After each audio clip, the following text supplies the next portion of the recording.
तो Monday night raw में theory के साथ में स्कैम हो गया। वीडियो के टाइटल में तो शायद मैंने हंसने वाली इमोजी लगाई होगी, लेकिन हंसने जैसा यहाँ पे कुछ है नहीं। सबसे पहले जो मंडे नाइट रॉ की स्टार्टिंग है वो ऊसोस के साथ में होती है, और ऊसोस यहाँ पे यही बता रहे हैं कि कैसे न्यू डे के साथ उनका मैच है और वो लॉन्गेस्ट रेनिंग WWE के टैग टीम चैंपियंस बन जाएंगे। इंटरप्ट करने भी उनको न्यू डे ही यहाँ पर आती है। न्यू डे यहाँ पर आकर किसी तरीके की स्ट्रगल की बात कर रही है, और जिमी ऊसो ये ऊसोस कह रहे हैं कि हमारे ऊपर जो प्रेशर है ना वो तुम सोच नहीं सकते। और मुझे ये सोच के यहाँ जाए कि ऑलरेडी वो ब्लड लाइन से बिलोंग करते हैं और फिर कह रहे हैं कि उनके ऊपर प्रेशर रहता है, स्ट्रगल रहता है। तो ये थोड़ा सा अजीब सा लगा। वैसे मैं कभी कहता नहीं कि हाँ किसी WWE में ऐसा बिल्कुल नहीं होता, नेपोटिज्म वाली चीज़ मैं पर्सनली उसमें बिलीव नहीं करता, क्योंकि जिसको नहीं होना होता वो नहीं होता। काफ़ी सारे स्टार्स हैं ऐसे बड़े बड़े लेजेंड्स के जो कि ऐसे इधर उधर फिर रहे हैं, जबकि उनका काम था, उनका मकसद था WWE में आने का। अब इनके बीच में ऐसी बातें हो रही हैं, न्यू डे अपने बारे में बातें गिना रहे हैं, ऊसोस अपने बारे में बातें गिना रहे हैं, तभी रिडल का थीम सॉन्ग प्ले होता है और वो अपना बाजा लेके आ गए और सबको वो ऑफर कर रहे हैं बाजा बजाने के लिए। जिमी ऊसो ने बजाया, सोलो सिकोवा तो ऑब्वियसली बजाएंगे नहीं, वो अपने अलग ही मूड में रहते हैं, और जे ऊसो ने उसको ऐसे कर दिया। तो ये इवेंचुअली लीड करता है 6 मैन टैग टीम मैच के लिए, जिसके बाद इनके बीच में जो 6 मैन टैग टीम मैच है वो स्टार्ट भी होता है। ये सिर्फ इसीलिए था कि WWE हाइप करे न्यू डे एंड ऊसोस के मैच को, जो कि स्मैकडाउन के एपिसोड में होने वाला है। अब इस मैच का रिजल्ट क्या था? एंड में हमको रिडल की तरफ से RKO तो देखने को मिलता है, लेकिन सोलो सिकोवा ने अपना स्पिनिंग सोलो लगा के इस मैच में विक्ट्री दिला दी अपनी वाली टीम को। इसके बाद हमको मैच देखने को मिलता है कॉर्बिन एंड सेड्रिक अलेक्जेंडर का। भाई कितना पकाऊ था यार ये JBL जो आए, और उसके बाद फिर वो बातें कर रहे हैं। और कॉर्बिन ये मैच बिल्कुल मज़ा नहीं आया इसमें। एंड ऑफ डेज लगा के इस मैच में सेड्रिक अलेक्जेंडर ने विक्ट्री हासिल कर ली। इसके बाद बड़ी इंटरेस्टिंग चीज़ होती है शो के ऊपर, जब US टाइटल के लिए सेथ रॉलिंस करते हैं अपना open challenge. Seth Rollins open challenge पे आगे, इससे पहले कि ज़्यादा कुछ बोलते, फिन बैलर और उनकी जजमेंट डे ने यहाँ पर आकर उनको इंटरप्ट कर दिया। और फिर ऐसा लग रहा था कि इन 4 वैसे नहीं सोचना चाहिए, 3 सोचना चाहिए, लेकिन सोचना पड़ जाता है रियलिटी को देख के, क्या पता वो भी कूद जाए मैदान में। लग रहा था कि इन तीनों में से कौन चैलेंज डालेगा। फिन बैलर यहाँ पर आकर कहते हैं कुछ साल पहले तुझे मुझे टाइटल कॉस्ट करवाया था, मैं तुझे कॉस्ट करवाऊंगा। लेकिन ऐसा कहते कहते ही OC भी आ जाती है, AJ स्टाइल्स की पूरी ल्यू गैलोस कैलेंडर से ना। मुझे लग रहा था कि ये कैसा मैच अब होने वाला है, क्या कोई मल्टी-पर्सन मैच की तरफ लीड करने वाला है। लेकिन सेथ रॉलिंस वहाँ से दुम दबा के निकल ली, और इसे कहते हैं स्मार्ट माइंड, जो कि सेथ रॉलिंस के पास है। अब सेथ रॉलिंस वहाँ से चले गए, OC एंड जजमेंट डे अब अपनी बातें शुरू कर रहे हैं। और फिर हम कह रहे हैं कि सेथ रॉलिंस का ओपन चैलेंज कहाँ पे गया। यहाँ पे बात चल रही होती है रिया प्रॉब्लम की, और AJ स्टाइल्स कहते हैं कि हम किसी के पास तो नहीं गए जो रिया प्रॉब्लम को सॉल्व करे, हमारे पास खुद वो चीज़ आ चुकी है। और हम देखते हैं कि रिंग साइड के ऊपर जो रिया रिप्ली है, वहाँ पर मिया यिम ने आकर उनके ऊपर अटैक कर दिया। मतलब कि मिया यिम फिर से WWE के अंदर वापस आ चुकी हैं। और अब यहाँ से फैंस ये भी होप कर रहे हैं कि क्या पता मिया यिम के पार्टनर जो कीथ ली हैं वो भी शायद WWE के अंदर आ सकते हैं। उन्होंने आकर अटैक कर दिया, और पहली बार ऐसा हमको देखने को मिल रहा है कि जजमेंट डे इतने टाइम बाद पिटा गई और उनके पास करने के लिए कुछ है नहीं, क्योंकि जो नंबर्स गेम है उसको इक्वलाइज कर दिया आज फिन बैलर और AJ स्टाइल्स और उनकी पूरी OC ने। अब सही में पर्सनली मेरा इसके ऊपर ये ओपिनियन है कि मिया यिम का यहाँ पर आना थोड़ा सा वियर्ड है, मतलब ये फिट नहीं हो रही बेसिकली। मुझे ऐसा लग रहा है ये सिर्फ ऐसा है कि हाँ किसी एक बंदे की जरूरत थी, और क्योंकि मिया यिम को वापस ला रहे तो इसलिए उन्होंने यहाँ पर उनको इंसर्ट कर दिया। बाकी ऐसा कुछ सेंस बनता हुआ अभी तो मुझे दिख नहीं रहा। शायद अभी स्टोरी लाइन अनफोल्ड होगी तो हमको चीज़ें समझ में आएंगी, बट फिलहाल मेरा ये ओपिनियन है AJ स्टाइल्स एंड OC में मिया यिम के आने को लेकर। इसके बाद का अगला मैच आता है ओटिस वर्सेस एलायस के बीच में, और यहाँ पे क्या ही है बताने के लिए, बस नोटिस मैंने ये करी कि एलायस की जो बियर्ड है अभी वो उतनी लंबी नहीं है जितनी वो पहले हुआ करती थी। ओटिस ने यहाँ पर जो मार्क हेनरी का फिनिशर है वर्ल्ड स्ट्रॉन्गेस्ट स्लैम, उसको ही अपना फिनिशर बना लिया, और काफी सूट भी कर रहा है उनके ऊपर, और अपना फिनिशर लगा के इस मैच में ओटिस ने विक्ट्री ले ली। इसके बाद गाइस एलेक्सा ब्लिस, आस्का और बियांका ब्लेयर ये सारे बंदे आते हैं, और यहाँ पे आके क्या बातें कर रहे हैं। यहाँ पे आके इनकी बातें चल रही हैं कि कैसे सारी चीजें क्राउन जूल में उनके फेवर में नहीं गई, क्योंकि आस्का एंड एलेक्सा ब्लिस के पास जो चैंपियनशिप है जा चुकी है, बियांका ब्लेयर के पास चल वो चैंपियनशिप है। फिर सीन क्या होता है, डैमेज कंट्रोल ने यहाँ पर आकर उनको इंटरप्ट किया, और वो भी अपने कॉन्फिडेंट है, क्योंकि एक तरफ बेली के पास तो चैंपियनशिप आई नहीं है, लेकिन जो डेकोटा काई एंड यूज काई हैं उनके पास चैंपियनशिप आ चुकी है। और गाइज ये सारा चीज़ हो रही थी मैच सेटअप करने के लिए एट वॉर गेम्स, और गाइज ये बात ऑफिशियल हो गई है। 5-on-5 जो वॉर गेम्स का मैच है वो होने वाला है टीम बियांका और टीम बेली के बीच में।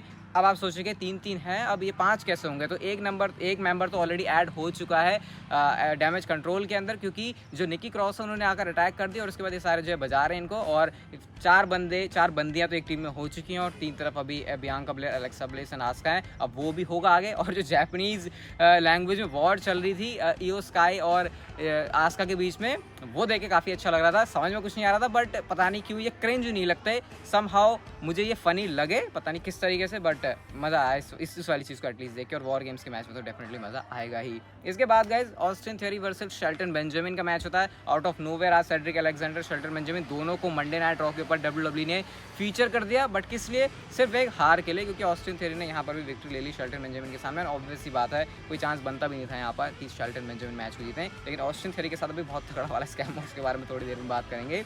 नेक्स्ट मैच आता है मिज वर्सेस जॉनी गार्गानो के बीच में, और आज एक बहुत बड़ा क्या कह सकते हैं रिवलेशन हुआ है कि मिज पैसे दे रहे थे डेक्स्टर ल्यूमिस को अपना सेलिब्रिटी स्टेटस बढ़ाने के लिए, और वो चीज़ को जॉनी गार्गानो ने एक्सपोज कर दिया। आज इनके बीच मैच भी था, लेकिन मिज ने स्टिल मैच में जो विक्ट्री ले ली है, बट मैच खत्म होने के बाद में डेक्स्टर ल्यूमिस ने आकर अटैक कर दिया है मिज के ऊपर, और उसके बाद डेक्स्टर ल्यूमिस वहाँ से भाग रहे हैं। तो मुझे लग रहा है यहाँ पर स्टोरी में कोई बहुत बड़ा चेंज आने वाला है, क्योंकि मिज डेक्स्टर ल्यूमिस का जो सीन है उसका एक्सपोज निकाल दिया है जॉनी गार्गानो ने पूरी टाइटनट्रॉन के ऊपर ना, उन्होंने एक वीडियो ही चला दी थी, तो वो चीज़ WWE ने आज हमको दिखा दी है। अब शायद यहाँ से कुछ ट्विस्ट होगा, बट किस वे में होगा अभी उसके ऊपर ज़्यादा कुछ कह नहीं सकते। स्टोरी लाइन बहुत ज़्यादा एंटरटेनिंग भी नहीं है, लेकिन ऐसी भी नहीं है कि मंडे नाइट रॉ के ऊपर आप इसको देखकर बोर हो जाओगे। अगला मैच आता हो भाई, क्या किया WWE ने निकी क्रॉस वर्सेस डेना ब्रूक के बीच में, और ये था 24/7 चैंपियनशिप के लिए।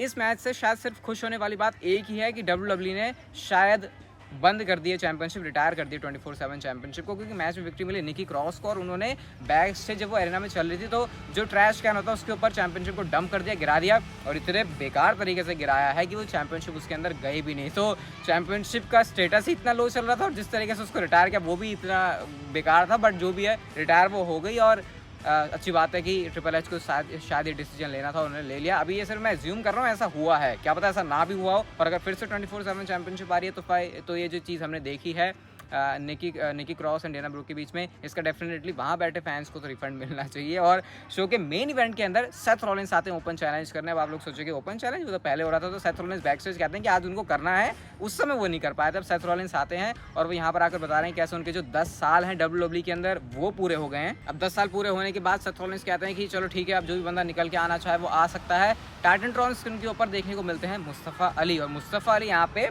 इससे पहले कि ज़्यादा कुछ बोलते उनको किसी ने सूद दिया पकड़ के पीछे। वो कौन थे? वो थे almighty Bobby Lashley. Mustafa Ali फिर से आए, और पता नहीं वो फनी क्यों था, बाद में बॉबी लैशली जो उड़ा के मुस्तफ़ा अली को बैक स्टेज से फेंका था वो बड़ा फनी लग रहा था, कि जैसे कि बंदा मुस्तफ़ा अली बहुत कूद रहा है, जरा इसको ठिकाने लगाता हूँ। वो काम बॉबी लैशली ने यहाँ पर कर दिया, और उसके बाद बॉबी लैशली कहते हैं मैं आ रहा हूँ तुझे चैलेंज करने के लिए चैंपियनशिप के लिए। बॉबी लैशली की एंट्रेंस होती है। अब मैच शुरू होने से पहले ही बॉबी लैशली इतने ज़्यादा गुस्से में भरे हुए हैं, क्योंकि अपने प्रोमो के अंदर भी वो कह रहे थे कि मैं अपनी चैंपियनशिप सिर्फ 2 रीज़न की वजह से आ रहा हूँ, एक ब्रॉक लेसनर है और एक तू है। और उसके बाद उन्होंने सेथ रॉलिंस को बजाना शुरू किया है।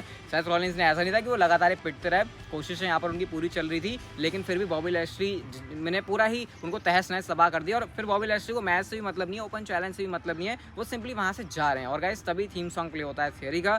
थियरी निकल कर आया, और आज शो के ऊपर ऑस्टिन थियरी ने ऑफिशियली अपना जो मनी इन द बैंक है उसको ऑन द लाइन रख दिया, कैश इन कर दिया, और यूनाइटेड स्टेट्स चैंपियनशिप का मैच शुरू हो जाता है Seth Rollins and Austin theory के बीच में। अब ये चीज़ दोनों मैं और चेतन साथ में देख रहे थे, एंड बहुत सही मूव लग रहा था, क्योंकि थियरी को पता है कि रोमन रेंस के पास से तो चैंपियनशिप वो ले नहीं सकते, तो क्यों ना ऐसी जगह पर की जाए जहां पर पॉसिबिलिटी थोड़ी सी एटलीस्ट बेटर है। स्टिल सेथ रॉलिंस एक बहुत बड़ी प्रॉब्लम है कैश इन करने के लिए, बट थियरी ने ये चीज़ करी। और पूरे मैच में ऐसा पता नहीं क्यों सेथ रॉलिंस के पास मुझे यूएस चैंपियनशिप देखना पसंद आ रहा है, लेकिन मैं चाह रहा था कि थियरी के पास चैंपियनशिप आ जाए, क्योंकि आई थिंक ये बेटर डिसीजन होगा, और हमको याद रहेगा कि थियरी ने कैश इन किया मिड गार्ड चैंपियनशिप के ऊपर। लेकिन ट्रिपल एच के दिमाग में कुछ ऐसा नहीं था। एक मोमेंट पर तो बॉबी लैशली ने ऑस्टिन थियरी ने ऑलमोस्ट हरा ही दिया था, क्योंकि उन्होंने अपना फिनिशर भी लगा दिया, लेकिन लैशली ने आकर रेफरी की टांग खींच ली, पिन पूरा नहीं हो पाया। सेथ थियरी जो है बहुत बड़े इडियट लग रहे थे वहाँ पे। उसके बाद जो है बॉबी लैशली ने अच्छे से बजा दिया ऑस्टिन थियरी को। 9 काउंट पर किसी तरीके से अंदर वो पहुँचे, बट अंदर जाके फ़ायदा भी क्या हुआ, सेथ रॉलिंस ने अपना फिनिशर हिट किया कर्ब स्टॉम्प, और उसके बाद सक्सेसफुली उन्होंने चैंपियनशिप को रिटेन कर लिया है। और थियरी कह सकते हैं हम तो लुट गए, ना हमारे पास ब्रीफकेस बचा और ना हमारे पास चैंपियनशिप आई, और जो कैश इन है थियरी का वो हो गया अनसक्सेसफुल। ये मैंने इमेजिन नहीं किया था कि थियरी के पास कैश इन होगा, और अगर वो रोमन रेंस के अलावा किसी के ऊपर है तो वो अनसक्सेसफुल होगा, बट ये जो चीज़ है वो हो गई है। और डेफिनेटली थियरी के लिए बहुत बड़ा सेटबैक होगा। बहुत परफेक्ट अपॉर्चुनिटी थी, पता नहीं ऐसा क्यों किया WWE ने कि टाइटल चेंज नहीं किया। ऐसा नहीं था, मैं सेथ रॉलिंस के पास चैंपियनशिप देखना नहीं चाह रहा था, बट आई थिंक थेरी के पास होती तो चीज़ों को देखने में मज़ा आ जाता। वैसे मंडे नाइट रॉ बहुत ज़्यादा बोरिंग थी, मेन इवेंट के अंदर चीज़ें कुछ बढ़िया थी। बाकी अगर आपको ये वीडियो अच्छी लगी, आई थिंक ये तो बोरिंग लगी होगी, तो इसे लाइक कर देना, शेयर सब्सक्राइब नोटिफिकेशन बेल को ऑन कर सकते हो, and see you guys in my next video.